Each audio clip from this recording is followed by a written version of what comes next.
Alors, la première des choses, c'est merci de participer à ce premier webinaire j'espère, longue liste, hein. Je te passe la parole si tu veux, Valérie, pour présenter dans quel cadre on fait ce webinaire. Oui, oui, très rapidement. Bonjour à tous et à toutes. Ravi effectivement que vous soyez parmi nous. Donc moi, je suis Valérie Guillard. Donc je suis enseignante-chercheur à l'Université Paris-Dauphine et je porte l'initiative de recherche donc sobriété matérielle et justice sociale, qui est financée par l'Agence du don en nature, l'ADEME, et qui est coordonnée par la Fondation Dauphine. En un mot, l'initiative de recherche, elle a trois pôles. Elle a un pôle recherche, donc comme son nom l'indique. Elle a un pôle pédagogie et elle a un pôle plaidoyer. Et en fait, dans le pôle pédagogique, nous faisons beaucoup de choses avec des étudiants, il y a des cours, il y a des conférences, etc. Et notamment, il y a des webinaires, comme le premier aujourd'hui, on l'inaugure aujourd'hui, donc nous sommes vraiment ravis de le faire. Voilà, donc en fait, il y aura une fois tous les 3 mois un webinaire sur une thématique. Et d'ailleurs, vraiment, vous pouvez être très fort de propositions, bien sûr, sur ces thématiques, parce que comme on lance le processus, voilà, on a déterminé, entre guillemets, des thématiques. Mais surtout, n'hésitez pas à faire remonter via mon mail, ceux d'ADN, celui d'ADN, etc., des sujets de thématiques qui vous intéresseraient et qu'on pourrait effectivement s'inscrire dans le cadre de ce pôle pédagogique. Voilà. Je ne dirais pas autre chose pour laisser plein de temps à Axel. Oui. Merci beaucoup. Combien de temps vous voulez que je parle exactement? Dites-moi. Alors en fait, on avait plus ou moins effectivement convenu entre 45 et 50 45 minutes. minutes, Voilà. on est Axel. toujours là-dessus? Ok. Non, Et, c'est... euh, et Axel, en fait, moi, je vais vous laisser. Déjà, je vous remercie chaleureusement, vraiment. Et nous vous remercions chaleureusement d'être là et de faire cette conférence, cette première conférence. Vous inaugurez en fait la série de plein de conférences. Et en fait, si ça vous convient, Axel, on pourrait passer, excusez-moi, j'ai un téléphone qui sonne. On pourrait avoir effectivement entre 45 et 50 minutes de présentation et après laisser peut-être quelques minutes si des personnes veulent, voilà, ont des questions ou veulent interagir par rapport à votre conférence. Alors, Ouais, on peut récolter quelques questions à travers le chat et au fur et à mesure, à la fin, peut-être aussi, un petit, un effectivement. petit, un Ouais. petit, un petit, un petit temps d'échange là-dessus. Merci Axel de participer en tout cas à ce webinaire. On est content que tu sois parmi nous, hein. C'est, j'espère, un premier pas vers de longues aussi collaborations avec toi. Donc, je te laisse te présenter auprès des participants. Tu es peut-être la plus à même de dire ce que tu as fait, qui tu es. Alors déjà, moi aussi, je suis très contente d'être ici. Je suis donc historienne au CNRS, historienne et je lis beaucoup de sociologie parce que j'essaye toujours d'attraper l'histoire d'hier jusqu'à aujourd'hui. Et donc, du coup, ça implique de savoir le point d'arrivée et pas seulement le point de départ et la trajectoire. J'ai beaucoup travaillé, donc je travaille sur l'histoire de la lutte contre la pauvreté et la précarité. J'ai beaucoup travaillé sur des objets associatifs, le Secours populaire, Emmaüs, ATD Carmonde, la CIMAD, de la lutte contre le sans-abrisme, etc. Mais j'ai aussi travaillé sur les politiques publiques, les politiques sociales et l'humanitaire, et puis aussi des fois sur des terminologies. Pourquoi on parle d'exclusion, de précarité, de vulnérabilité, qu'est-ce que ça veut dire, d'où ça vient, qu'est-ce que ça nous dit. Voilà. Je suis engagée dans un certain nombre d'associations, dans toutes celles qui y trouvent un intérêt. Voilà, donc je réponds toujours oui, autant que possible. Et je suis en particulier au CA de la FAS, la Fédération des acteurs de la solidarité, et du côté des pouvoirs publics, au Conseil national de lutte contre les exclusions. Donc voilà. J'essaye d'admettre au fur et à mesure les gens qui arrivent. Je voudrais vraiment vous remercier parce que je trouve ça très chouette comme initiative. C'est vraiment intéressant. Je vais essayer de ne pas dépasser les 45 minutes parce que souvent, en fait, il y a des questions qui viennent et puis en visio, c'est peut-être même long. Donc voilà, si j'arrive à faire plus court, je le ferai, mais je ne suis pas sûre de pouvoir le faire. L'idée, c'est vraiment, alors vous allez voir qu'en fait, je vais remonter très loin dans le temps, pas seulement au XXe siècle, parce que je suis vraiment persuadée, et je vais essayer de vous montrer que le passé, mais même le passé très lointain, en fait, empreint le présent parce qu'il y a quelque chose de l'ordre du culturel, de l'ancré, qui se reproduit et qui, en fait, finit par façonner les mentalités et façonner les politiques publiques aussi. Donc, soyez pas surpris, je remonterai loin, mais j'arriverai à aujourd'hui. Je vous propose du coup un plan qui s'articule sur 3 temps. D'abord sur avant la protection sociale. Donc bon, c'est un demi-millénaire, vous verrez que ça va aller très vite, mais je pense que c'est très important de revenir dessus, ce qui s'est passé de la Bible au 19e siècle. Deuxième temps, qui sera plus court sur la mise en place de la protection sociale, sur comment on a édifié notre protection sociale et en particulier le volet d'assistance. Et dans un dernier temps, les enjeux contemporains, parce que c'est dans ça qu'on est aujourd'hui, et les retournements depuis la crise économique pour vraiment voilà, tirer le fil de tout ça. Bah écoutez, je vous propose qu'on y aille. Ça va, vous entendez bien, tout va bien, vous voyez le PowerPoint, etc. Parfait. Super. Alors, d'abord, qu'est-ce qui s'est passé avant la protection sociale? En fait, je pense qu'on peut dire qu'on a un demi-millénaire de répression de la pauvreté. En fait, d'un certain type de pauvreté, vous allez le voir, mais ça n'est pas anodin dans une histoire que pendant un demi-millénaire, on ait été empreint culturellement de quelque chose de plutôt répressif envers la pauvreté. Pourtant, ça n'était pas inscrit dans les gènes parce que si vous regardez, en fait, la pauvreté, elle est valorisée dans la Bible. Ce regard très dur sur les pauvres, il n'est pas du tout là dans les textes culturels qui nous fondent. Jusqu'au contraire, jusqu'au XIIIe siècle, la pauvreté, elle est plutôt valorisée. Et elle est plutôt valorisée parce qu'elle l'est dans la Bible. Que dit la Bible? L'Ancien Testament dit qu'il faut aider la veuve, l'étranger, l'orphelin, l'indigent et puis pratiquer l'aumône. Le Nouveau Testament va même beaucoup plus loin. Vous connaissez cette fameuse parabole du jugement dernier qui donne en fait, qui est très importante pour les associations de solidarité et les chrétiens parce qu'elle donne les grandes figures de pauvreté. J'avais faim, vous m'avez donné à manger, etc. Je ne vais pas vous lire, vous la connaissez, mais grosso modo, les figures, c'est ceux qui ont faim, ceux qui ont soif, ceux qui sont étrangers, ceux qui n'ont pas de vêtements, ceux qui sont malades, ceux qui étaient en prison. Et elle est intéressante aussi parce qu'en fait, elle dit qu'il y a une analogie entre le pauvre et le Christ. Si vous le faites à quelqu'un en difficulté, c'est à moi que vous le faites. Et du coup, ça fonde l'ordre social,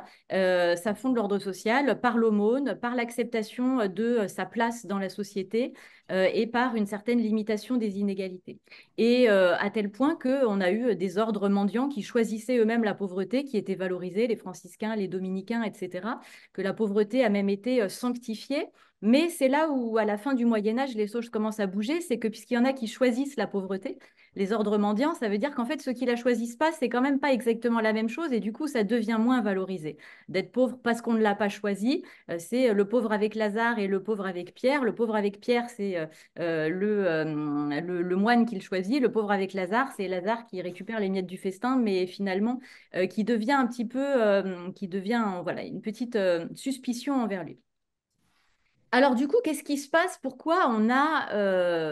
Ah oui, et je précise aussi, donc il y avait une condamnation de la richesse, hein, vous connaissez aussi, il est plus facile à un riche, à un chameau de passer par le chat d'une aiguille qu'à un riche d'entrer dans le royaume des cieux. Donc on a vraiment un système qui est fondé sur l'aumône et la redistribution et la place, l'acceptation par chacun de la place dans la société. Alors qu'est-ce qui s'est passé pour que tout à coup on passe à un paradigme répressif qui a duré si longtemps? J'y reviens parce que c'est pas un épiphénomène. Il s'est passé en fait quelque chose d'à la fois conjoncturel et structurel.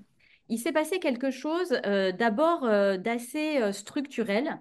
Hop, voilà, où en fait on commence à distinguer au sein de la pauvreté, donc ceux qui l'ont choisi sont qui l'ont subi, et puis d'une part ceux qui en fait pourraient travailler mais ne travaillent pas, c'est un critère de validité. Est-ce que vous êtes apte au travail ou est-ce que vous n'êtes pas apte au travail? Donc là, il y a une première ligne de clivage qui se construit.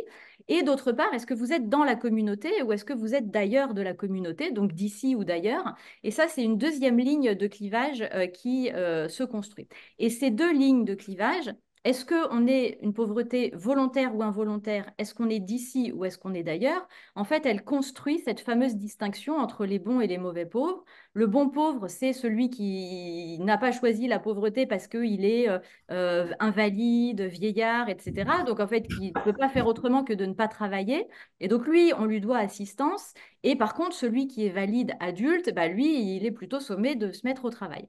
Et d'autre part, est-ce que vous êtes d'ici ou d'ailleurs, une communauté doit assistance à ses pauvres, mais il y a un principe qui se crée qui est le principe chacun ses pauvres. Et donc, en fait, on aide les pauvres de sa paroisse, de son village, de sa communauté, mais celui d'à côté, bah, en fait, on va construire la notion de domicile de secours, et donc il relève d'un autre domicile de secours. Il relève d'ailleurs, il vient d'ailleurs, il revient d'ailleurs, on ne peut pas accueillir toute la misère du monde.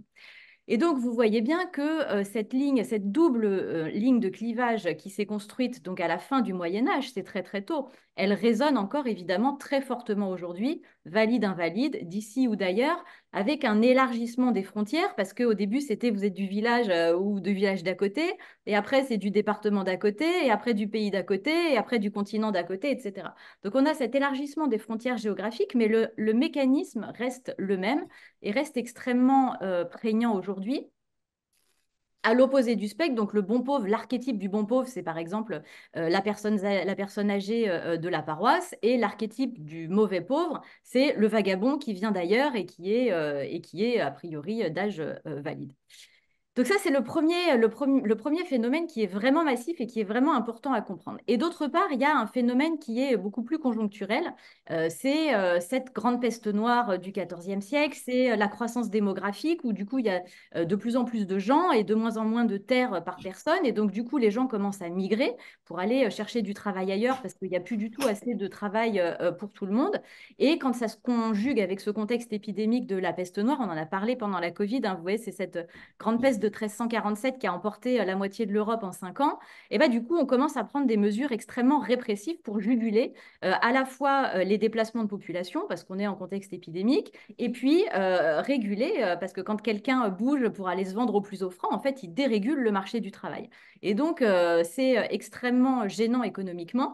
Et donc, on prend des séries de mesures extrêmement drastiques pour empêcher l'émigration de main-d'œuvre, pour empêcher d'aller se vendre au plus offrant et de faire flamber les salaires. Et ces mesures, elles sont tout sauf anodines. C'est des sévices extrêmement lourds au Moyen Âge et au début de l'époque moderne. C'est donc le pilori, la marque au fer rouge, le supplice de la roue, le bannissement, etc. et qui va jusqu'à la pendaison. Et puis pendant toute l'époque moderne, donc là je vais très vite, c'est plutôt l'enfermement, ce que Michel Foucault avait appelé le grand renfermement des pauvres, où on les enferme dans des aumônes générales qui deviennent des hôpitaux généraux, qui deviennent des dépôts de mendicité. Et dans tous les cas, s'il y a récidive, les peines sont toujours extrêmement lourdes, c'est la galère, la pendaison, etc. Donc on est dans un regard qui s'est considérablement durci et surtout des politiques publiques qui se sont durcies pour avoir un effet profondément dissuasif. Et ce qui est aussi intéressant comme distinction, c'est qu'en fait, il ne s'agit pas du tout de lutter contre la pauvreté, ni même de lutter contre les pauvres. Il s'agit de lutter contre un certain type de pauvres, qui sont les mendiants et les vagabonds. En fait, l'idée, c'est de mettre les gens au travail. C'est une entreprise de moralisation et de mise au travail des classes populaires les plus fragiles, parce que la pauvreté, en fait, à cette époque, jusqu'à la Révolution française, c'est la moitié de la population française. Donc, ça n'aurait aucun sens de lutter contre les pauvres.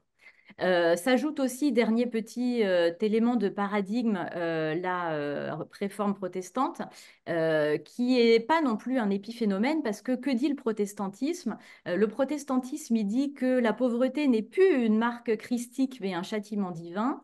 Il dit qu'il y a une injonction au travail depuis la chute originelle. Il dit que le salut ne vient pas des œuvres, mais il vient seulement de la foi. Seule la foi sauve chez les protestants. Et il appelle les pauvres à la patience ici-bas. Donc, grosso modo, le côté empathique qui pouvait y avoir encore dans le christianisme, qui du coup devient le catholicisme, a tendance à disparaître. Et donc, va rester oups là, je vais un peu loin, va rester jusqu'au 19e siècle une approche très moralisante et très dure de la pauvreté déviante, les mendiants, les vagabonds en particulier. Alors, on pourrait se dire que les Lumières, la Révolution française, etc., tout ça, ça va faire bouger les lignes.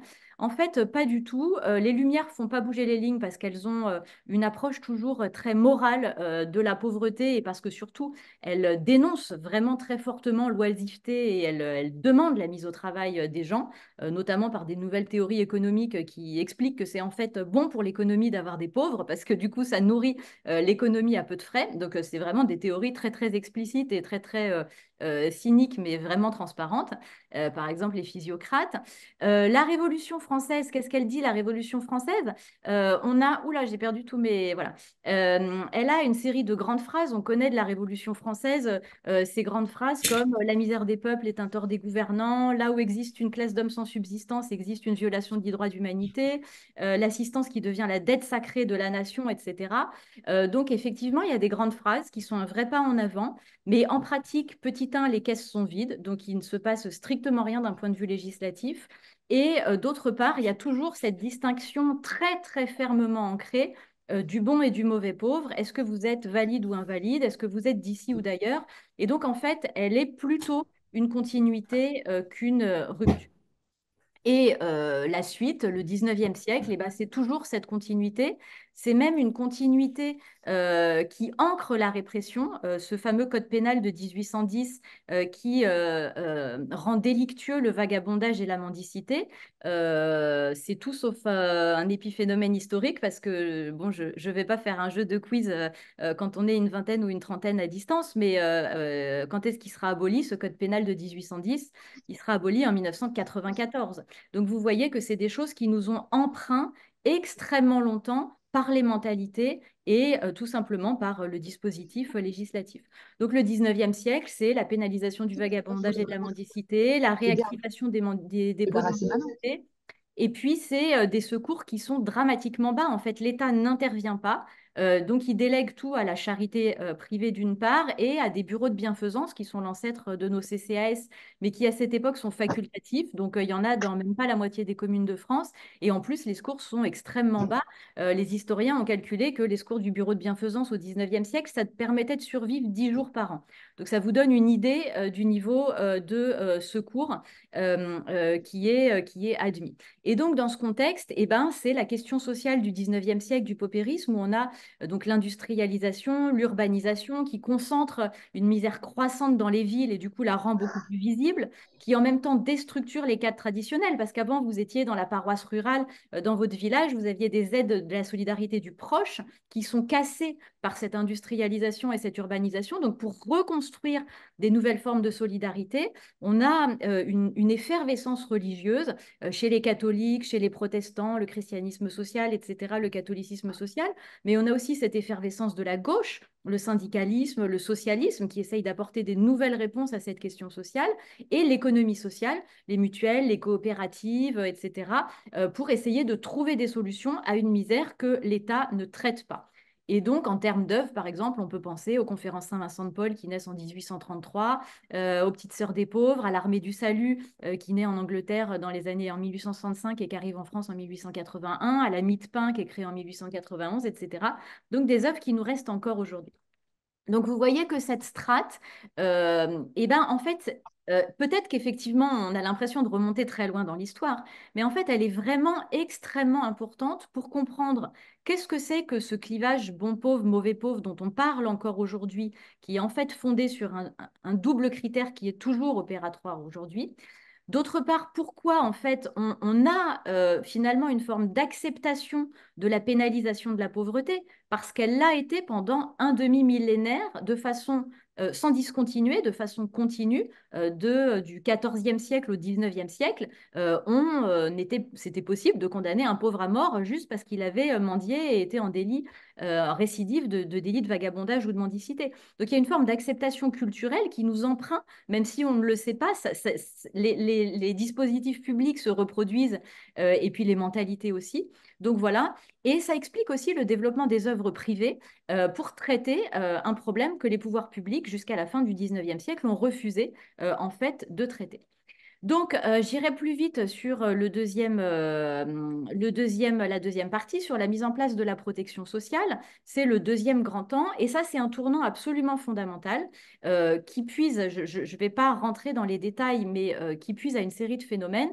Et c'est vraiment, bon, alors je vais essayer d'aller vite. C'est à la fois, la protection sociale est assise sur deux jambes, l'assistance et l'assurance. On forge d'abord en France l'assistance. Donc c'est la Troisième République, quand elle arrive au pouvoir, qui décide que en fait, la question sociale n'est pas traitée par le libéralisme, que ça ne fonctionnera pas. Et donc, en fait, il faut avoir une approche plus solidaire de la société comme un corps social interdépendant, et que en fait, venir en aide aux personnes aux difficultés, eh ben, c'est bon pour l'ensemble de la société. Parce que si vous laissez des gens malades, si vous laissez des gens non productifs, si vous laissez des gens dans le ressentiment politique, etc., vous fabriquez un terreau pour l'Église, un terreau pour le marxisme, un terreau révolutionnaire, vous avez une main-d'œuvre en mauvaise santé, vous avez une armée en mauvaise santé. Donc en fait, pour une série de raisons, ça n'a aucun intérêt ni politique ni économique de laisser des gens dans une situation délétère de souffrance, etc. Donc la protection sociale forgée par la Troisième République à la fin du 19e siècle, c'est vraiment cette idée-là. C'est un changement complet de compréhension de ce que c'est que la société, de représentation de la société qui va avec la naissance de la sociologie, Durkheim, etc. Donc vraiment, et la biologie aussi, Pasteur, qui prend, on découvre qu'un virus, en fait, il se transmet dans le corps social et que du coup, protéger l'un, c'est protéger l'autre. Donc vraiment, une conception toute nouvelle de la société comme corps interdépendant où en fait, on a intérêt à prendre soin des plus vulnérables. Donc l'urgence au début de la Troisième République, c'est de mettre en place des lois d'assistance. Ces lois d'assistance, c'est donc cette première génération de minima sociaux pour les indigents privés de ressources, les enfants, les vieillards, les infirmes, les incurables, les femmes en couche, les familles nombreuses. Vous voyez que c'est concentré entre 1893 et 1913. On essaye de forger en même temps l'assurance, mais l'assurance, elle arrive un petit peu plus tard. L'assurance, c'est pour les travailleurs, parce que l'assistance, c'est ceux qui n'arrivent pas à travailler, donc à cotiser. Donc, c'est du coup financé par l'impôt. Mais pour ceux qui travaillent, théoriquement, tout le monde devrait pouvoir à terme relever de l'assurance. Et l'assurance, c'est une autre strate j'y reviendrai tout de suite, pour les travailleurs valides, qui donc, elles, fonctionnent sur la cotisation. Ceci dit, cette Troisième République, elle n'est pas une révolution totale parce qu'elle est une révolution dans la continuité. On a toujours cette dichotomie entre bons et mauvais pauvres. Si vous regardez qui sont les cibles de ces premières générations de minima sociaux, c'est les invalides, c'est les gens qui ne sont pas en capacité de travailler. Donc on reste quand même dans le clivage traditionnel, et ce sont des dispositions subsidiaires, c'est-à-dire qu'on incite quand même les œuvres et la famille à aider les gens. Euh, voilà. Et donc, du coup, il y a toujours un très fort appui, c'est peut-être aussi important à souligner, de la République, alors qu'on dit la République, elle est laïque, gratuite, obligatoire pour l'école, etc., et qu'elle a repoussé les œuvres et l'Église dans la sphère privée. C'est pas vrai. Pour ce qui est du social, la République s'est toujours appuyée sur les œuvres confessionnelles parce qu'elle savait très bien qu'elle ne pouvait pas faire les choses toute seule. Donc, l'assistance, l'assurance, je ne sais pas si je vous ai redétaillé. Non, bah, l'assurance, donc c'est les assurances sociales, les allocations familiales, la sécurité sociale en 45, l'assurance chômage en 58, etc. Et tout cet édifice, je ne développe pas parce que je l'ai déjà un peu dit, c'est porté par le solidarisme, donc cette idéologie qui considère que la société doit être solidaire parce qu'elle constitue elle-même un tout solidaire. Et du coup, au fur et à mesure qu'on forge l'assistance et l'assurance, je crois que vous avez fait un petit récapitulatif. Voilà, c'est ça. Vous voyez comment, en fait, assurance et assistance, on a l'assistance, après l'assurance, et après-guerre, après la Seconde Guerre mondiale, on a un troisième temps qui est une deuxième génération de minima sociaux où on va compléter l'assistance avec des mesures en faveur de l'hébergement, des aveugles et grands infirmes, le minimum vieillesse, les lois sur le handicap, les lois sur l'hébergement, etc. Donc, on arrive finalement à la fin des années 70 avec une protection sociale qui est extrêmement complète en termes d'assistance et en termes d'assurance, qui est toujours plus complète. Et je fais un petit retour en arrière parce que du coup, j'ai été un peu plus loin. Cette approche de plus en plus assistentielle qui caractérise le XXe siècle, elle est corrélative d'un étiolement de la répression. Ça, c'est, vous voyez, la répression pour vagabondage et mendicité. Vous voyez qu'en fait, c'est montant jusqu'à la fin des années 1890. Ça atteint un acmé dans les années 1890 et qu'à partir des années 1890 et donc tout au long du XXe siècle, en fait, il n'y a plus beaucoup de répression pour vagabondage et mendicité. La société est de plus en plus tolérante envers le phénomène. Et dernier mot de cette partie pour aller vite, pour vous dire que c'est aussi donc, hop, j'essaye de retrouver, après 45, les pouvoirs publics, donc sécurité sociale et tout ce que vous voulez, les pouvoirs publics ne mettent toujours pas les associations de solidarité au banc, ils continuent de s'appuyer sur elles, ils continuent d'autant plus de s'appuyer qu'en fait, ils ne traitent pas toute une partie des problèmes sociaux. Donc, toute une partie des grandes associations de solidarité qu'on connaît aujourd'hui, le Secours populaire, Emmaüs, ATD Quart Monde, etc., le Secours catholique naissent entre 45 et 55, entre 45 et 56, dans une période où l'État n'arrivait pas encore à traiter la question de la pauvreté et s'en souciait d'ailleurs assez peu. Et donc, c'est les associations qui ont fait le boulot de nouveau. Dernier grand temps, parce que c'est le plus important, qu'est-ce qui se passe depuis les années 80? Alors, moi, je suis vraiment persuadée et je défends qu'on a une énorme unité de la période qui va du milieu des années 70 à aujourd'hui, et que la période dans laquelle on est aujourd'hui, en fait, elle prend racine au milieu des années 70 avec le retournement de contexte économique. Euh, c'est absolument fondamental, cette césure, c'est de passer des 30 glorieuses à cette dépression des 30 piteuses, 40 piteuses, 50 piteuses aujourd'hui, qui repose sur deux phénomènes fondamentaux. Le premier, c'est le chômage de masse. Est-ce que vous voyez les courbes en entier ou pas? Si je vous écarte un peu le...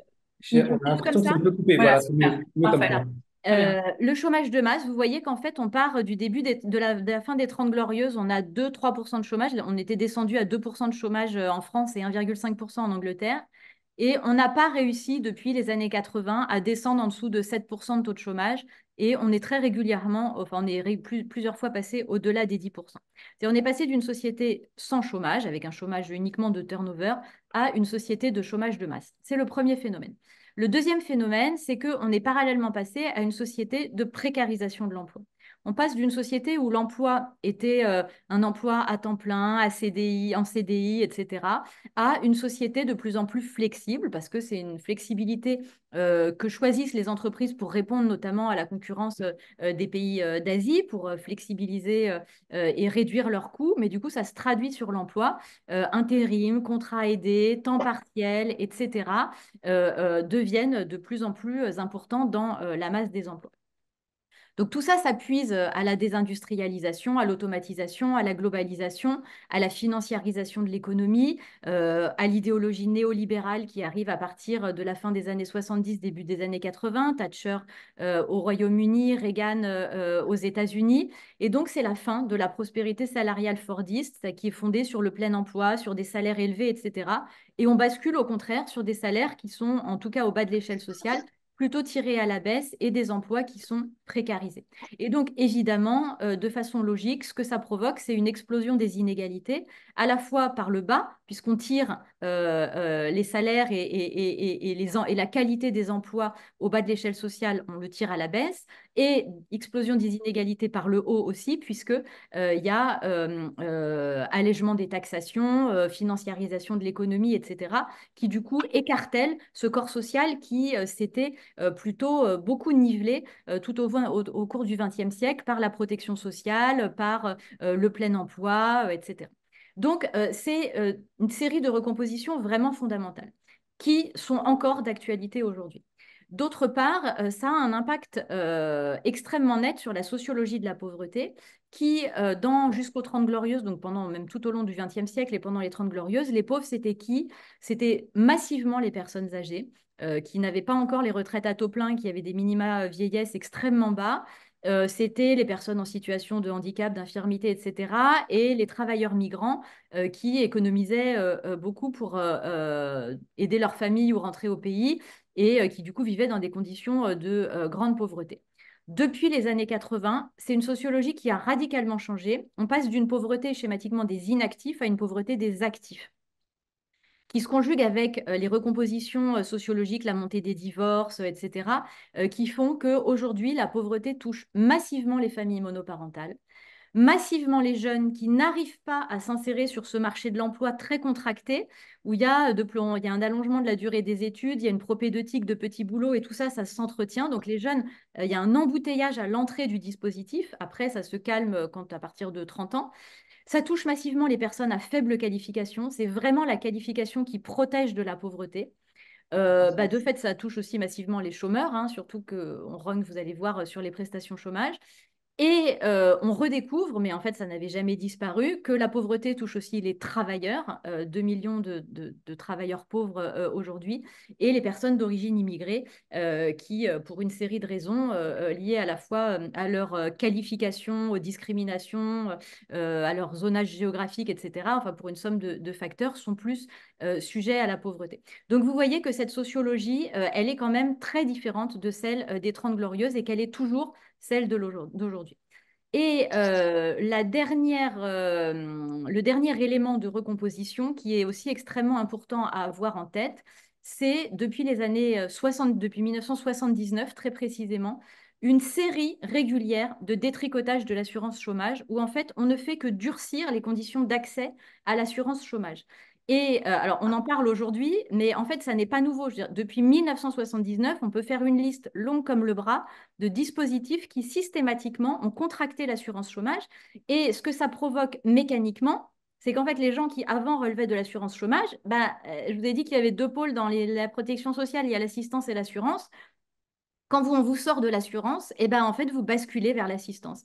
Et donc, mécaniquement, les gens se trouvent basculés vers l'assistance parce qu'on contracte l'assurance chômage. Et ils s'y trouvent d'autant plus basculés que vous avez vu que la conjoncture est dégradée et que donc il y a de plus en plus de chômeurs. Et donc ça, du coup, on fabrique cette société d'assistés d'aujourd'hui. En fait, elle est fabriquée par le détricotage de l'assurance chômage et le transfert des populations vers les dispositifs assistentiels.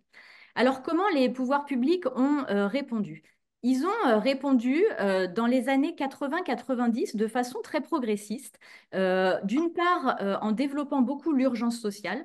Les années 80, c'est les années de l'urgence. Urgence alimentaire, urgence des centres d'hébergement. Vous voyez par exemple les bilans des restaurants du cœur, les restaurants du cœur créés en 85, les banques alimentaires en 84, explosion des centres d'hébergement. Donc d'abord, on considère que ça va peut-être être temporaire et que c'est des dispositifs d'urgence. Qu'on voit aussi par exemple dans l'hébergement, ça c'est l'évolution de l'hébergement d'urgence. Donc vous voyez que en fait, d'ailleurs, les deux, ça s'envole à partir des années 80, mais ça continue encore à s'envoler aujourd'hui. Les bilans des aides alimentaires, les bilans des aides d'hébergement d'urgence, etc. On est encore aujourd'hui dans un paradigme urgentiste. Et d'autre part, on a un autre type de réponse qui est cette fois-ci beaucoup plus structurelle, qui est l'idée d'insertion, donc qui a son acmé avec le RMI en 88, où on donne cette prestation. Alors, le RMI, c'est absolument fondamental comme prestation. C'est un double tournant. C'est d'une part l'idée qu'on va insérer les gens vers l'emploi, mais c'est surtout l'idée, pour la première fois, que toute personne, même si elle n'est pas en situation de vulnérabilité sanitaire, c'est-à-dire même si elle est un mauvais pauvre, un ancien mauvais pauvre, elle peut avoir le droit à une prestation sociale parce qu'en fait, on prend conscience que le chômage n'est pas choisi, mais subi, et que donc il y a une dette de la société et une réparation à donner un minimum vital aux personnes à qui on ne fournit pas d'emploi. Donc c'est vraiment ce paradigme dans lequel on est encore aujourd'hui, mais c'est un paradigme qui est quand même un petit peu gênant parce que, en fait, le problème d'insertion, c'est que ça fonctionne s'il y a des emplois au bout. Et le problème, c'est qu'aujourd'hui, en fait, on a de l'insertion, mais on n'a pas d'emploi au bout. Je me suis amusée à faire une courbe sur le nombre de demandeurs d'emploi en France. C'est la courbe du haut, donc depuis 2003, et le nombre d'emplois vacants parallèlement. Et vous voyez qu'en fait, pour reprendre une célèbre formule, il ne suffit pas de traverser la rue, puisque le nombre d'emplois vacants est incommensurablement inférieur au nombre de demandeurs d'emploi. Donc ça, c'est l'aporie de l'insertion, c'est qu'en fait, elle ne débouche pas sur l'emploi au bout mécaniquement, et que donc ça culpabilise les gens tout en faisant comme si on essayait de les insérer. Et la troisième logique, c'est la logique des grands droits. Alors ça, qui est la grande logique des années 90, c'est cette idée qu'on va essayer, du coup, comme les gens, on prend conscience que ça n'est pas de leur faute s'ils sont au chômage, on va essayer de forger des grands droits. Et là, c'est des associations qui ont énormément milité pour faire aboutir ces droits. droit au revenu minimum et à l'insertion, droit au logement, droit aux soins de santé, c'est la CMU et l'AME, mais aussi droit à la participation des usagers, dépénalisation du vagabondage et de la mendicité, etc. Donc on est vraiment dans une représentation très positive, très empathique de la pauvreté et des solutions pour lutter contre la pauvreté. Donc ça, c'est vraiment ces années 90, pour moi, c'est l'apogée de la trajectoire de la protection sociale. Même si on a commencé à détricoter l'assurance depuis 79, l'assistance, elle, enfin le volet assistentiel qui est devenu aide sociale en 53, mais qu'on appelle toujours plus ou moins assistance, voilà. L'assistance, elle continue à avoir une trajectoire ascendante jusqu'à la fin des années 90. Et du coup, c'est comme ça qu'il faut lire, je pense, ce qui nous arrive depuis les années 2000, c'est la fin de cette trajectoire assistentielle ascendante. Alors, attendez, j'arrive plus à accéder aux dernières. C'est le retournement, vous allez tout lire, donc c'est le retournement de cette trajectoire assistentielle qui puise à un certain nombre de choses. Qui puise d'une part à une forme de lassitude, parce qu'en fait, on investit dans le RMI et puis on voit qu'au bout de 10 ans, les gens, ils sont toujours, donc on se dit, c'est peut-être pas la bonne solution, alors qu'en fait, le problème n'est pas dans le RMI, il est dans le manque d'emploi, mais donc c'est, voilà. C'est la montée continue. Alors là, je marche sur des œufs dans le terrain électoral aujourd'hui, mais je n'ai pas changé un mot à mon intervention depuis les résultats électoraux parce que, en fait, la montée du Rassemblement national, elle est inscrite dans les scores électoraux depuis 1983. Donc, ce qui est arrivé la semaine dernière, c'est tout sauf une surprise. En fait, l'extrême droite depuis 1983, quasiment à chaque élection, monte, progresse, avec une logique effectivement de repli identitaire. Et ces thèmes ont été récupérés. Là, je marche sur des œufs parce que j'ai un peu l'impression de faire de la politique, mais en même temps, c'est très bien montré par les politistes. Donc, enfin, il y a des tonnes d'ouvrages que je pourrais vous conseiller. En fait, c'est des thèmes qui ont été récupérés dans les années 2000 par la droite républicaine. Nicolas Sarkozy, son programme, c'est une prise en étau de la pauvreté entre des thèmes identitaires et des thèmes sécuritaires. Donc en fait, il y a eu une généralisation dans la droite de l'échiquier politique et du coup une diffusion sociale de cette approche à la fois identitaire et sécuritaire de la pauvreté. On voit depuis des demandes, alors c'est là où je peux vous le dire, de plus en plus de demandes de contrepartie aux aides sociales, de demandes d'activer les aides sociales, c'est-à-dire en fait de faire en sorte qu'elles soient de plus en plus liées aux débouchés vers l'emploi, aux besoins en imposant aux gens de reprendre cet emploi. On voit monter, et alors là on le voit monter dès 95 dans les rapports de la Cour des comptes, la thématique de la fraude aux aides sociales, et petit à petit c'est pareil, elle s'ancre, et donc en fait elle se diffuse dans le débat public, elle finit par être naturalisée, alors même que quand vous regardez les chiffres, la fraude aux aides sociales, c'est 1/50 de la fraude fiscale. Donc en fait c'est un épiphénomène, mais quelque chose qui petit à petit imbibe le débat public, se diffuse et devient naturalisé, devient comme un espèce de, voilà, un phénomène naturel qui traîne partout et qui finit par être, qui finit par paraître presque naturel. Et qui conduit à aujourd'hui, quand par exemple on parle du cancer de l'assistanat, etc., voilà ce repli qui nous caractérise depuis les années 2000 et dont on n'arrive pas à sortir, même si on a un certain nombre de tendances plus progressistes, comme l'idée de lutter contre le non-recours aux droits, de développer l'investissement social en investissant sur la petite enfance, de lutter contre les idées reçues sur la pauvre et la pauvreté, mais vous voyez qu'en fait, ça ne fait pas le poids au regard du rouleau compresseur, qui est en fait un rouleau compresseur pas du tout uniquement français, hein, qui est bien plus général. L'activation des aides sociales, ça caractérise le Royaume-Uni, les États-Unis, sous une autre forme les pays scandinaves, ça caractérisait l'Allemagne, ça caractérise, etc., ça caractérise l'OCDE, ça caractérise les politiques européennes. Donc en fait, il y a une diffusion, une généralisation de ce regard beaucoup plus dur porté sur les pauvres et la pauvreté, contre lequel il est extrêmement difficile de lutter.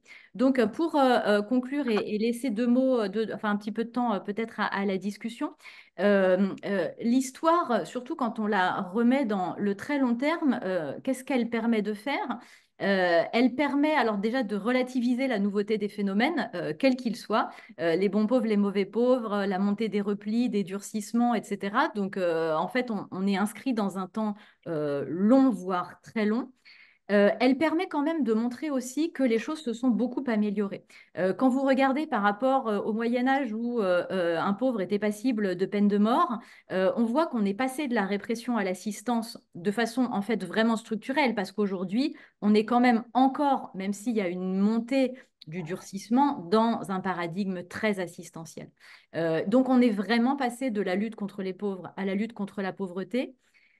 On a parachevé l'aide sociale. Le XXe siècle, c'est vraiment un parachèvement de la protection sociale et de l'aide sociale assurantielle, enfin de l'assurance et de l'assistance. Et puis vous voyez que depuis, ça se durcit petit à petit par à-coup, mais que finalement, ça n'est pas une trajectoire inéluctable. C'est peut-être un des messages qu'on peut faire passer, c'est que l'histoire n'est pas téléologique, il n'y a pas une ligne dont on ne divirait pas. En fait, il y a des formes oscillatoires, donc rien n'est écrit gravé dans le marbre. On voit aussi cette ampleur du chômage de masse et de la précarité de l'emploi qui est en fait fondamentale pour comprendre ce qui se passe depuis 50 ans, qui est devenu le socle de la façon dont on regarde et dont on traite la pauvreté. Dernier peut-être message, c'est le rôle des associations de solidarité sur lequel j'ai pas beaucoup insisté parce que je préférais vous sensibiliser aux questions de trajectoire, mais en fait, vous voyez bien que depuis le 19e siècle, c'est les associations de solidarité qui font toute une partie du boulot. Et si on affinait dans le détail, les années 90, je vous ai dit, en fait, c'est des lois portées par les associations. C'est-à-dire qu'il y a un énorme message positif en France sur le rôle de la société civile, sur son rôle politique positif dans le traitement de la pauvreté-précarité, dans la trajectoire de la protection sociale. Et donc finalement, ça donne un petit peu d'espoir et ça nous invite à continuer d'avancer et peut-être d'essayer de restaurer un peu cette trajectoire progressiste qu'on a perdue ces dernières années. Voilà, j'arrête là pour ou bien vous laisser aller manger, ou bien si vous avez quelques questions, qu'on ouvre une discussion. Merci beaucoup à Axel. Merci, ça a été au cordeau, impeccable au niveau du temps également. Mais écoutez, moi j'ai envie de laisser peut-être quelques minutes de questions. J'ai vu qu'il y avait alors, dans la discussion, mais alors je n'osais pas regarder pendant que vous parliez. Hop, euh, alors, effectivement, il y a peut-être une ou deux questions dans le... Alors, excusez-moi, mais j'ai plus... Ah voilà. Eh bien, écoutez, je ne sais pas si Michel Etienne il est connecté. Alors, pardon, Ah je fais tout oui, ça. oui, il y a une Voilà. question. Ouais, il y a une question. L'évolution des critères de la définition du statut de pauvre sur la période couverte, pardon. Alors, la première chose qui est très intéressante, c'est qu'en fait, jusqu'aux années 70, en France, on n'a pas de définition de la pauvreté. On a des assistés, c'est-à-dire qu'on a des critères, des cases d'assistance, on sait qui peut rentrer dans quelle case, mais on n'a pas de définition de la pauvreté et pas de mesure de la pauvreté. Donc, pas non plus de seuil de pauvreté avant les années 70-80. La France choisit finalement d'adopter un revenu médian, enfin un seuil relatif en pourcentage du revenu médian, qui n'a rien d'une évidence, parce que par exemple, les Anglais et les Américains ont choisi une définition absolue. Donc ça, c'est la première chose. La définition de la pauvreté, du coup, en France, elle est à 50% et depuis les années 2000 à 60% du seuil donc du revenu médian. Ça définit le seuil de pauvreté. D'ailleurs, ça n'est pas non plus la même chose d'être à 50% ou à 60% parce que vous doublez quasiment les chiffres si vous passez de l'un à l'autre. Donc c'est en fait la mesure des inégalités en France n'est pas une mesure de la mesure de la pauvreté en France n'est pas vraiment une mesure de la pauvreté, elle est plutôt une mesure des inégalités puisqu'on est en pourcentage du revenu médian et non pas une définition absolue.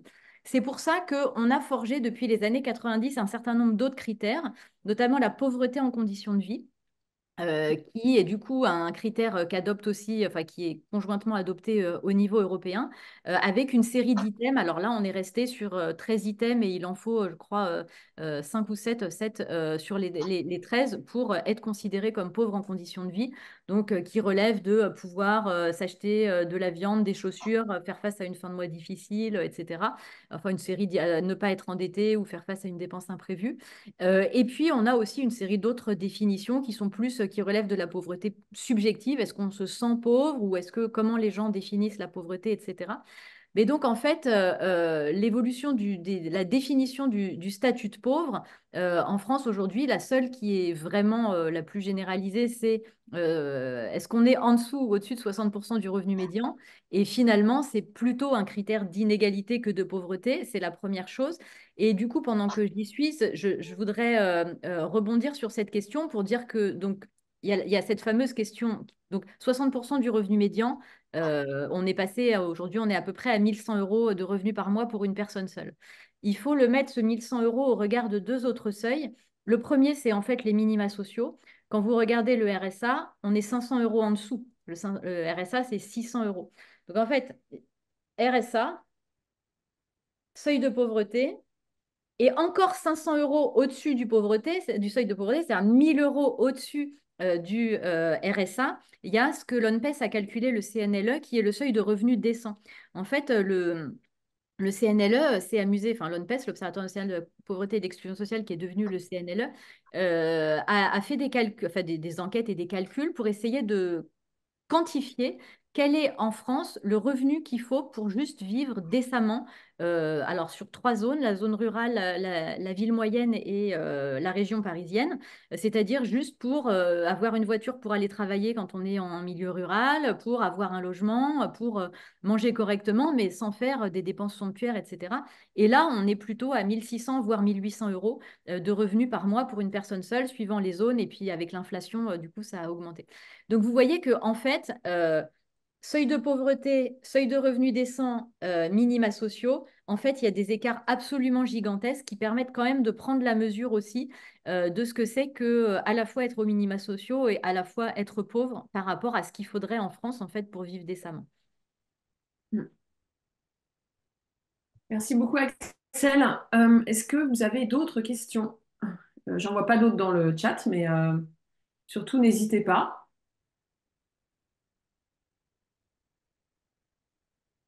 Sinon, moi j'en ai, mais je suis vraiment pas prioritaire, donc.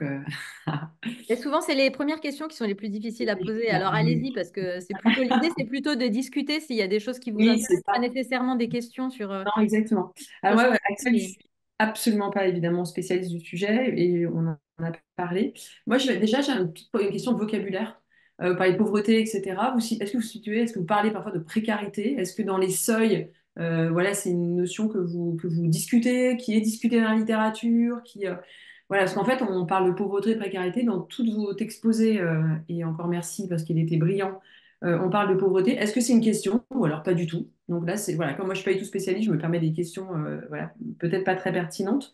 Et puis j'ai peut-être une deuxième question pendant que j'ai la parole, qui était sur, voilà, vous parlez effectivement d'un regard dur sur la pauvreté, mais justement, est-ce qu'aujourd'hui on a un regard et est-ce que les politiques ont un regard différent sur ces bons pauvres et mauvais pauvres? Moi j'ai le sentiment, mais c'est un qu'un sentiment, c'est absolument pas scientifique, que le pauvre, le pauvre, effectivement, la personne qui, justement, moi, que j'appelais précaire, mais bon, du travailleur pauvre, il n'avait pas le même, il n'avait pas le droit au même regard, évidemment, qu'un un autre pauvre, entre guillemets, qui, pour, manifestement, est un mauvais pauvre. Donc, est-ce qu'il y a des politiques? Est-ce que, voilà, ce regard dur sur la pauvreté, est-ce que c'est le même? Et comment, si non, comment, effectivement, comment ça se concrétise, voilà, par rapport, effectivement, à ce qu'aujourd'hui encore, on aurait un bon pauvre et un mauvais pauvre? bah, ouais, c'est deux super questions. Alors, la première, sur la question de la précarité, contrairement à la pauvreté, la précarité n'a pas de définition solidifiée. Et en fait, elle a deux types de définitions quand on regarde dans la littérature. La première, c'est la notion de basculement, c'est de lisière. L'idée de précarité, c'est quelqu'un qui risque de basculer. Donc, par exemple, il est en précarité énergétique, en logement précaire, il a une santé précaire, c'est les équipes précarité mobile, psychiatrie, précarité, etc. Donc, c'est vraiment cette idée de basculement qui fait qu'on peut tomber dans la pauvreté, mais qu'en fait, on ne l'est pas. Ou dans une forme de pauvreté sectorielle, précarité de logement, précarité énergétique, précarité alimentaire, précarité, tout ce que vous voulez. Donc, il y a à la fois une dimension très sectorielle dans quel type de problème on est et Mm. cette idée de basculement. Et d'autre part, en fait, moi, il me semble qu'on on pourrait définir, justement par rapport à ce que je vous disais, Une bonne définition de la précarité en termes juste de niveau de vie serait de dire que c'est ce qui est compris entre le seuil de pauvreté et le seuil de revenu décent. En fait, D'accord. c'est les gens qui ne sont pas pauvres, mais qui n'arrivent quand même pas à boucler leur fin de mois. Et là, pour vous donner des chiffres, la pauvreté, c'est 14% à peu près de la population, suivant les années. Des fois, on est à 13,8, des fois, on est à 14,5, mais enfin, à 14,8, mais on monte jamais. Voilà, donc on est vraiment autour de 14%. Le seuil du budget décent en France, c'est 40% de la population. C'est-à-dire qu'en fait, à ce moment-là, ça veut dire que 40% de la population française est ou bien en situation de précarité ou bien en situation de pauvreté.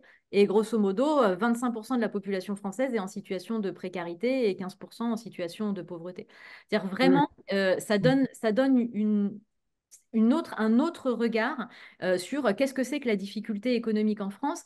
Et par exemple, cette notion de précarité, elle permet d'expliquer les gilets jaunes. oui, Parce que les gilets jaunes, c'est pas des pauvres au RSA, etc. C'est des gens qui travaillent et c'est des gens qui galèrent pour boucler leur fin de mois. Donc, enfin, au-delà d'un certain nombre d'autres dimensions. Mais typiquement, la précarité, c'est 25% enfin, un quart de la population française qui juste n'est pas pauvre, mais n'arrive pas à boucler ses fins de mois, et qui travaille, etc. Donc, en fait, c'est une notion effectivement très importante quand on l'approche sous cet angle-là, qui est encore plus fécond que l'angle sectoriel. Et bien justement, du coup, c'est ce qu'on peut appeler le halo de la pauvreté, parce que c'est des gens en difficulté. Après, le halo de la pauvreté, on peut aussi le considérer comme en fait quand vous regardez qui est en situation de pauvreté une année N et une année N plus 1, plus 2, etc., vous voyez qu'en fait, c'est très fluctuant. Beaucoup de gens sont autour du seuil et rentrent et sortent suivant les années et que 3 ans après, c'est plus du tout les mêmes que 3 ans avant. Donc, le halo de la pauvreté, c'est aussi pour désigner tous ces gens qui tournent autour du seuil et qui bah, des fois en sortent, des fois pas. Mais en fait, on revient toujours sur effectivement cette notion pauvreté, précarité, qui en fait sont très imbriquées et qui d'ailleurs, alors là, j'ai des collègues sociologues qui l'ont montré très brillamment, le clivage entre le travailleur et le non-travailleur, l'assisté et le non-assisté, en fait, et le pauvre et le non-pauvre, en fait, il est très inopérant en France parce que on n'arrête pas de faire des allers-retours autour du seuil. Donc, une année, on est pauvre, une année, on n'est pas pauvre. Et quelqu'un qui touche le RSA, avant, il disait le RSA socle et le RSA activité, maintenant, c'est la prime d'activité. Mais en fait, quelqu'un qui touche la prime d'activité, avant, c'était le RSA activité. C'est-à-dire qu'en fait, c'est quelqu'un qui travaille, mais c'est quelqu'un qui est quand même tributaire des minima sociaux. Donc, en fait, de dire les assistés, ça n'a aucun sens. Parce que vous êtes assisté parce que vous avez l'allocation handicap, l'allocation vieillesse, la prime d'activité. En fait, quand on dit les assistés, on désigne les chômeurs mais il y a un sous-entendu implicite qui est énorme. En fait, l'assistance, l'aide sociale, elle touche et les prestations sociales et les minima sociaux et les aides à la reprise d'emploi et toutes les aides d'emploi aidé, ça touche une quantité immense de personnes, bien au-delà de la figure qu'on stigmatise comme étant l'assisté. Et sur la question du regard, donc bah oui, en fait, on retombe toujours sur les mêmes choses, c'est-à-dire que j'ai essayé de le dire un peu délicatement en parlant du Moyen Âge, mais schématiquement, quelles sont les figures de pauvreté valorisées aujourd'hui et non valorisées? L'archétype de la figure de pauvreté qui va être valorisée et acceptée, c'est la personne en situation de handicap, la personne âgée qui a travaillé toute sa vie mais qui a une trop petite retraite, ou etc. La veuve, ces gens-là ne posent pas de problème, c'est une non-question politique et un non-débat social. De même que le travailleur pauvre, alors qu'en fait, toute l'histoire montre que jusqu'au début du XXe siècle, les travailleurs étaient pauvres, hein. 50% des gens travaillaient et ils étaient pauvres. Donc en fait, c'est pas du tout une nouveauté historique, mais on l'a vu, ça avait disparu quasiment, et on l'a vu réapparaître dans les statistiques économiques et dans les politiques publiques à partir des années 2000. Donc effectivement, la figure du travailleur pauvre, elle suscite l'empathie parce qu'on se dit, bah quand même, ça c'est des gens qui se lèvent le matin, qui vont bosser et en fait qui n'arrivent pas à boucler leur fin de mois. Donc il y a toujours cette idée, vous travaillez pas, et ça paraît antinomique. Donc effectivement, il y a une forme de scandale qu'on entend d'ailleurs dans le discours des dirigeants politiques aujourd'hui, de dire c'est pas normal qu'on puisse être travailleur et pauvre. Donc ça, effectivement, il y a une empathie envers le bon pauvre, et le vagabond d'hier, c'est devenu le migrant d'aujourd'hui. Il faut appeler un chat un chat. Le mauvais pauvre aujourd'hui, c'est le migrant, surtout s'il vient de loin.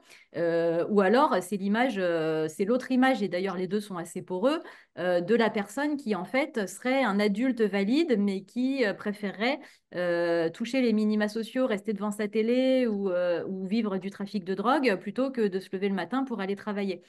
Donc en fait, les bons pauvres et les mauvais pauvres, schématiquement, ils n'ont pas changé depuis le XIVe siècle, hein. C'est juste les figures qui se sont recomposées. Mais l'idée qui est à la base du critère, elle est la même. Ok. Euh, alors, bah, peut-être il y a quelqu'un qui pourrait prendre la parole sur l'histoire de la Fondation de Nice, parce que du coup, voilà, ça pourrait être intéressant comme témoignage. Et sinon, les trajectoires en Europe, elles sont très différenciées suivant les pays. Donc, il n'y a pas une trajectoire. Et en plus, non seulement elles sont différenciées suivant les pays, mais en plus, c'est très oscillatoire. Par exemple, typiquement, un pays comme l'Allemagne s'est mis à être extrêmement séduit dans les années 2000 par les politiques d'activation et donc a énormément précarisé, genre c'était les jobs à 1 euro, etc. On met tout le monde au travail, mais aux emplois précaires. Donc, dans les années 2000-2010, la pauvreté a énormément décru en Allemagne, mais la précarité a explosé. C'est-à-dire qu'on a en fait une forme de vase communicant. Personne n'a de recette miracle. Ou bien vous mettez les pauvres au travail de force avec des boulots précaires mal payés et vous fabriquez des précaires, ou bien vous ne les mettez pas de force au travail et en fait vous avez des chômeurs. Mais dans tous les cas, personne en Europe n'a trouvé de solution miracle. Et l'Allemagne est en train depuis quelques années de revenir sur cette précarisation des emplois et de resécuriser les allocations chômage et le traitement des chômeurs parce qu'en fait ça allait dans le mur tout pareil. Donc les trajectoires, elles sont oscillatoires, mais schématiquement, on a quand même un grand paradigme européen qui est le paradigme de l'activation depuis les années 90, hein, qui est assez dominant. Et après, bah, les dispositifs sont plus ou moins durs, plus ou moins empathiques, demandent plus ou moins de contrepartie. Les pays nordiques, ils insistent beaucoup plus sur la formation, l'accompagnement vers l'emploi. Ils sécurisent davantage les allocations de chômage à un niveau plus élevé, mais par contre, ils serrent pas mal la vis sur la formation. D'autres serrent moins la vis, mais sécurisent moins. Et puis voilà, bon. Les durées d'indemnisation sont très différentes, mais tout évolue tout le temps en fait, hein. Donc il n'y a pas une trajectoire. Merci beaucoup, Axel. Est-ce qu'il y a d'autres questions? Est-ce que éventuellement Elsa veut nous parler de la Fondation de Nice? Mais je vois qu'il y a la référence. Est-ce que quelqu'un a une autre question?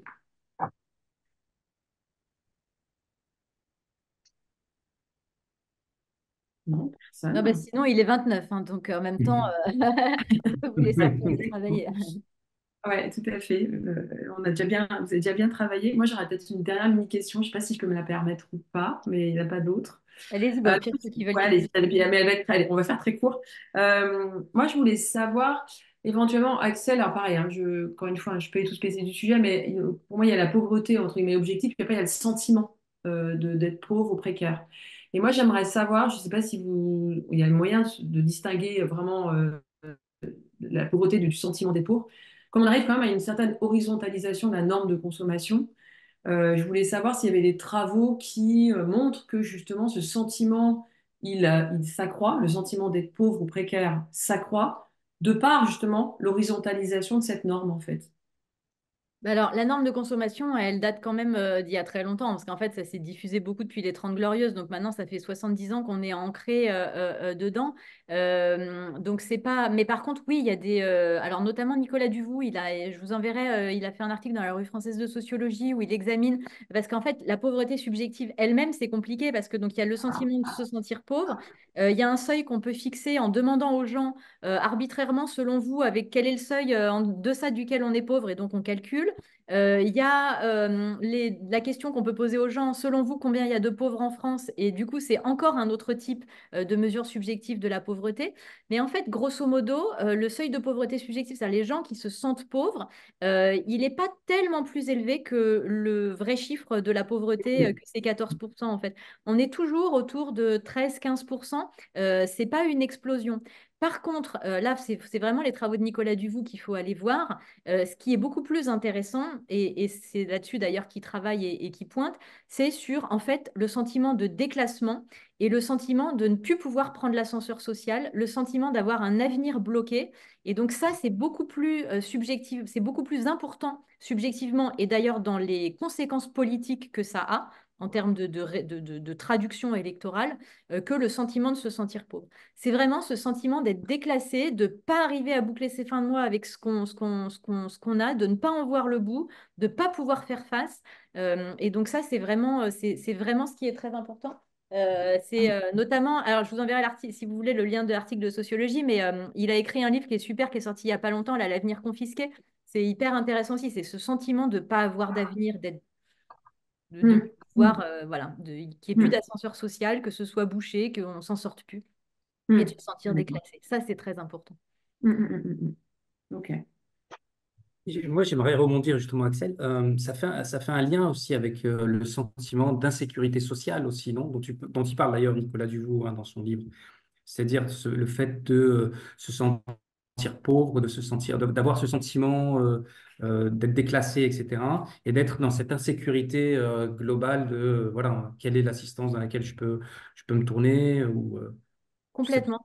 Hmm. Complètement. C'est d'ailleurs un autre terme pour le dire, mais en fait, on est sentiment c'est pour eux, hein, le sentiment de déclassement, d'insécurité. Mais Hmm. effectivement, quand on est dans situation de chômage de masse, de précarité de l'emploi, d'inflation, ou au bas de enfin, je veux dire, 40% de la population française qui n'arrive pas à boucler son budget. Enfin, on est dans un contexte qui, pour le septième pays le plus développé du monde, ça paraît fou, mais donc qui effectivement est anxiogène, hein, et Mm. Et insécure. d'ailleurs, on parle souvent d'insécurité de manière globale, et généralement, c'est l'insécurité, c'est de la violence, etc. Mais ce qui est le plus violent, peut-être, c'est cette insécurité sociale, peut-être, qui est beaucoup plus, on va dire, violent pour les familles et les personnes en Mais situation. dans un sens, je suis contente de vous entendre faire ce lien parce que, ou de t'entendre, je se tutoie, mais parce que en fait, moi, je l'ai jamais vraiment. Je pense qu'il faudrait prendre cette question à bras le corps, de Mm. travailler fondamentalement quel est le lien entre Mm. le sentiment d'insécurité en France et le Mm. sentiment d'insécurité sociale. Parce qu'en fait, les courbes, elles sont parallèles, ils sont à peu près concomitants, ils puisent au même facteur et le terme est le même. Sauf Mm. qu'on a toujours une approche complètement disjointe des deux phénomènes. Oui, il faudrait, la France, il faut plus de sécurité, on est ancien. Et puis, des gens se sentent en situation d'insécurité sociale. Mais en fait, c'est complètement intriqué. Mm. Mm. Ouais, tout à fait. Mais merci Axel. On va tenir nos promesses. En plus, c'est la première, il faut qu'on soit. Et oui, un grand merci à vous. Un grand merci. C'était Bonne vraiment après-midi passionnant. et bonne Ouais. continuation à tout le monde. Et puis, Faudil à disposition, hein, j'ai toujours dit, je le suis. C'est gentil. Merci beaucoup, Axel. En tout cas, merci pour ton intervention. J'espère que les participants ont profité, en tout cas, de tes lumières. C'était important qu'il y ait une perspective, justement, d'historique sur la pauvreté, qui prennent un peu des connaissances et puis qui voient par rapport à leur travail aussi, voilà, cette histoire de la pauvreté, qui mettent en parallèle avec leur action sur le terrain. Merci beaucoup. Merci Merci. à tout le monde. Et Et du donc, coup, nous vous à souhaitons qui je l'envoie l'enregistrement? Valérie? à Faustine. Ok, Voilà, d'accord. ouais, Faustine, moi ou peu importe. Peu importe. Peu importe. Je Voilà, l'envoie à tous les deux. super. Prochaine conférence 6 novembre. Euh, Léa Bilène sur l'écologie populaire. Voilà, donc pareil, on diffusera le lien Zoom. Voilà, et je pense qu'on retrouvera dans nos différentes conférences Axel, mais on verra un peu plus tard. Tellement c'est passionnant, peut-être qu'on focalisera sur un point, etc. C'est vraiment très intéressant. Merci à tous et à très bientôt. Et bon après-midi. Au Mais revoir. merci, Axel. Au revoir. Merci.